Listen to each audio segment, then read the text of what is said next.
Hello बच्चों, good morning. कैसे हैं आप सब? आई होप आप ठीक होंगे और अपनी पढ़ाई अच्छे से कर रहे होंगे।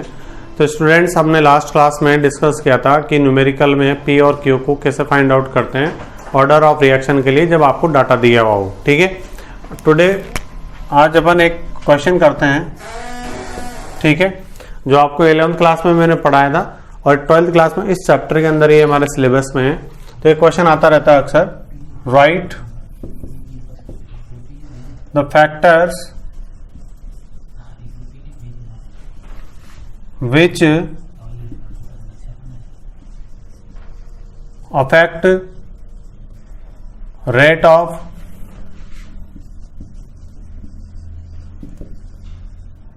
Reaction.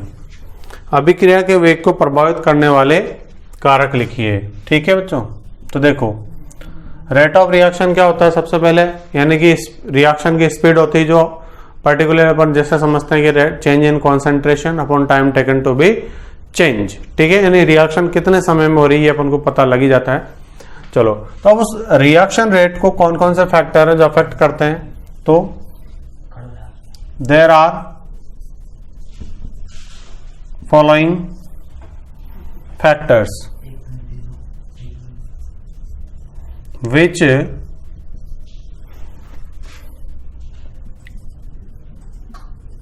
affect rate of reaction। ठीक है,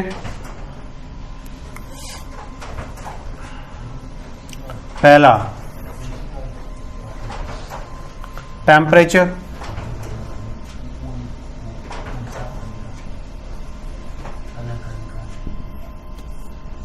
टेम्परेचर, देखो टेम्परेचर रेट ऑफ रिएक्शन को कैसे अफेक्ट करता है, तो टेम्परेचर बढ़ाने पर रेट ऑफ रिएक्शन भी बढ़ता है।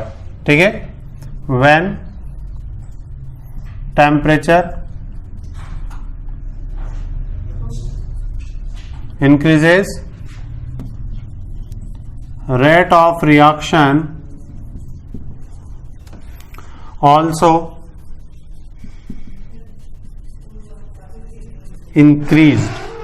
ठीक है, यानी कि rate directly proportional to temperature. Clear है? फिर आगे अपन बात करें टेम्परेचर के बाद कॉन्सेंट्रेशन, यानी कि सांद्रता। तो आप सभी जानते हो अकॉर्डिंग टू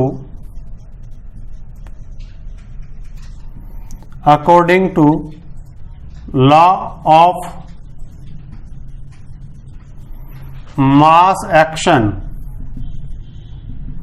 ठीक है, according to law of mass action when concentration increase, मैं डायरेक्टली लिख रहा हूं, concentration of reactant increase then rate also increase. तो डायरेक्टली प्रोपोर्शनल हो गया बेटा ये भी, यानी द्रव अनुपातिक क्रिया के नियम के अनुसार जब क्रियाकारकों की सांद्रता बढ़ाई जाती है तो अभिक्रिया का वेग भी बढ़ता है। ठीक है,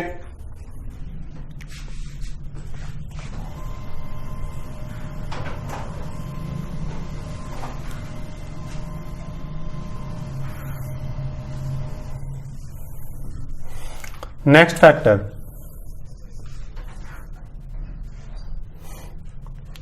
सरफेस एरिया।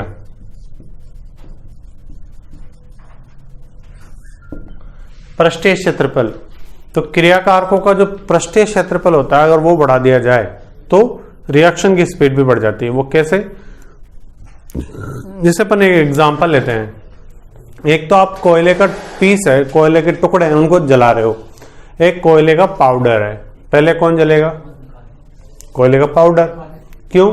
क्योंकि वो बारीक बारीक पिसा हुआ है। जैसे लकड़ी को जलाएं और एक लकड़ी के बुरादे को जलाएं, दोनों में से जल्दी कौन जलेगा? लकड़ी का बुरादा। क्यों? क्योंकि वो बारीक है। और जब कोई चीज बारीक है तो उसका सरफेस एरिया भी तो बढ़ गया ना। एक लकड़ी का इतना बड़ा टुकड़ा है, वो इतनी सी जगह पर रखा हुआ है, इतनी बड़ी लकड़ी का ही इक्वली आप जब बुरादा बना दोगे तो बहुत सारी जगह फैल जाएगा और आसानी से जल जाएगा तेजी से। जैसे मान लीजिए आप मिश्री को पानी में घोल रहे हो और एक ग्लूकोज को घोल रहे हो, पहले कौन घुलेगा? क्योंकि ग्लूकोज बारीक पाउडर्ड है, वो जल्दी घुल जाएगा। तो कहने का मतलब क्या है कि सरफेस एरिया अगर बढ़ जाए तो सरफेस एरिया बढ़ने पर रेट ऑफ रिएक्शन भी बढ़ जाता है। तो यहां भी मैं लिख सकता हूं rate directly proportional to surface area. Note कर लीजिए फटाफट।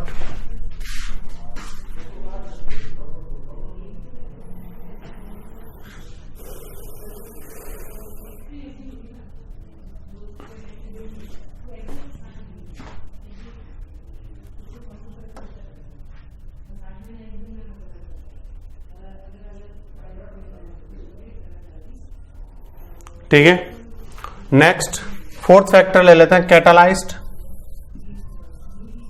उत्प्रेरक। ठीक है, इसमें लिख लीजिए आप catalysed also changed the rate of reaction. उत्प्रेरक भी अभिक्रिया के वेग को क्या कर देता है, परिवर्तित कर देता है। Catalysed also change the rate of reaction. Fifth number पे अपन ले लेते हैं प्रेशर। प्रेशर गैसेस रिएक्शन के लिए बात करेंगे केवल, फॉर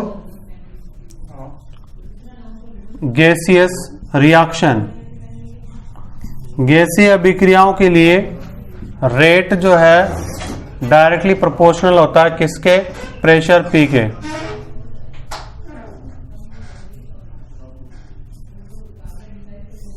मतलब देखो कोई गैसियस रिएक्शन है, उसमें आप प्रेशर बढ़ाओगे, मॉलिक्यूल जो है रिएक्टेंट के पास पास आएंगे, और जब पास पास आएंगे तो उनमें इफेक्टिव कोलिजन ज्यादा होगी, और जब कोलिजन ज्यादा होगी तो जाहिर सी बात है प्रोडक्ट भी ज्यादा बनेंगे और रिएक्शन की स्पीड बढ़ जाएगी। फिर 6 नंबर पर लास्ट फैक्टर है रेडिएशन। विकिरण की बात अपन करें तो जो विकिरण है इसको नोट कर लीजिए, मैं यहां से इरेज कर दूंगा इस फॉर्मूले को। ठीक है, तो देखो कुछ रिएक्शन क्या होती है, स्पेशली रेडिएशन जो है उसी की प्रेजेंस में होती है। तो रेडिएशन यानी विकिरण भी क्या करता है, रिएक्शन के रेट को बढ़ाता है। जैसे अपन देखते हैं फोटोसिंथेसिस है, सनलाइट की प्रेजेंस में होता है, भले से रिएक्टेंट कितना ही हो वहां पर। ठीक है, तो लिखिए कुछ हिंदी में तो नोट्स अवेलेबल है, इंग्लिश मीडियम वालों को लिखा देता हूं। सम reactions occurs in the presence of radiation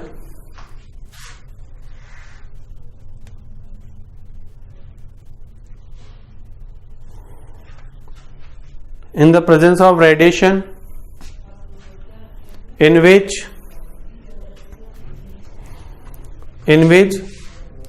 radiation is required to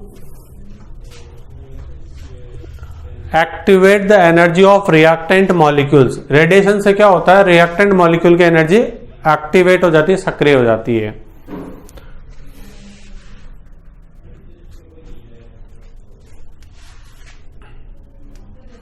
ठीक है, चलिए अब ये क्वेश्चन खत्म होता है। अब आगे अपन कुछ नए टॉपिक पढ़ेंगे, उनमें ग्राफ की जरूरत बार बार पड़ेगी आपको।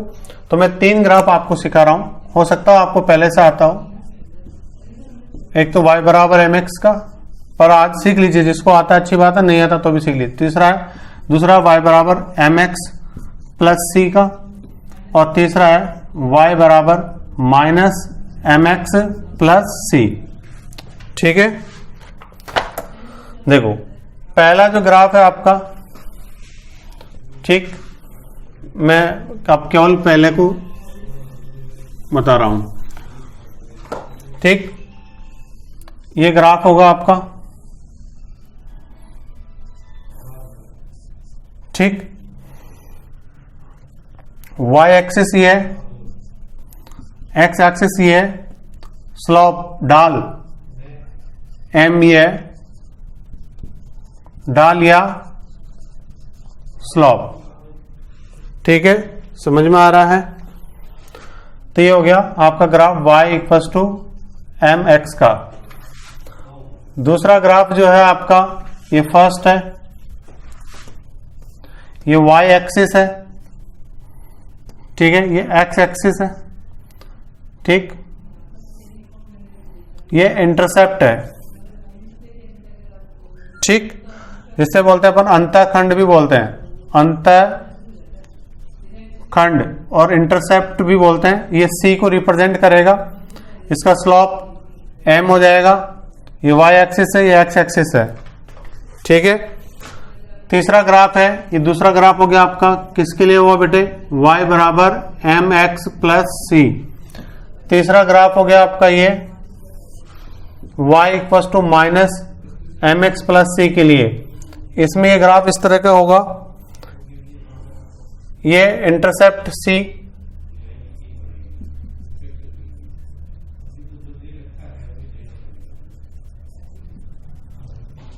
इंटरसेप्ट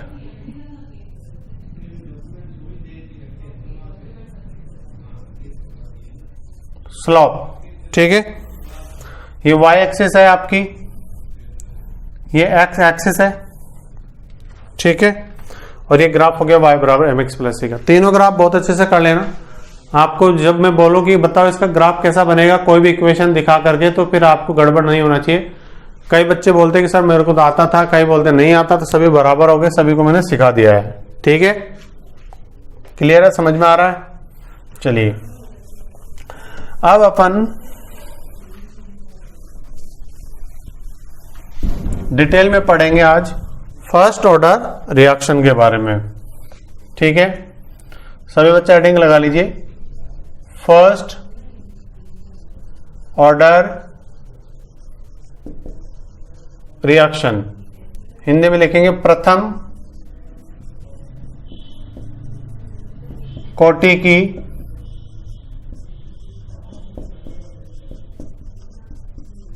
अभिक्रियाएं, फर्स्ट ऑर्डर रिएक्शंस। तो हिंदी में तो लिखा हुआ है आपके पास, इंग्लिश में मैं लिख देता हूं definition. Those reactions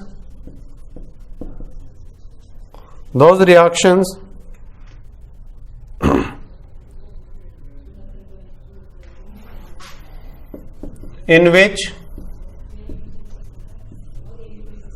rate of reaction depends only on one reactant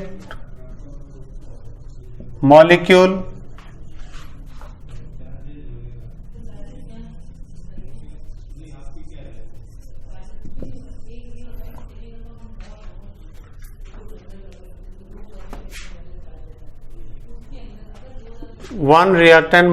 concentration. Those reactions in which rate of reaction depends only on one reactant molecule concentration, या फिर एक और डेफिनेशन होती है इसकी,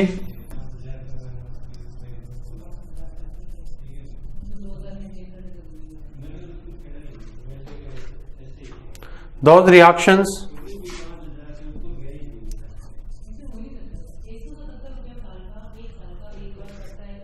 in which those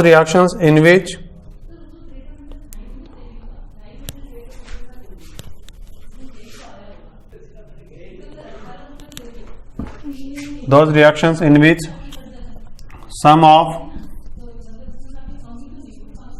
powers of reactant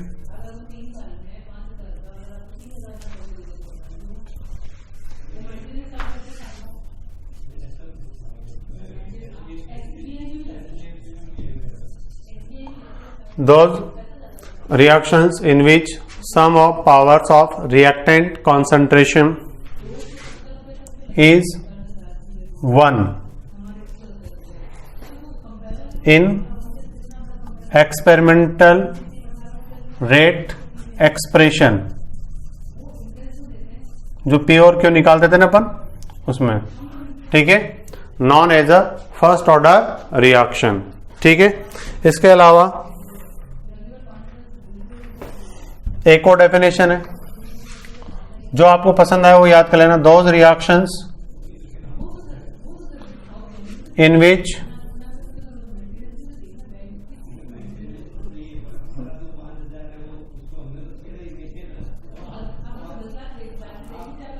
in which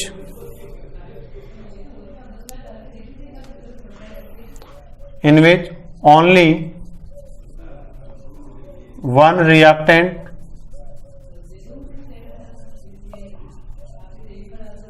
molecule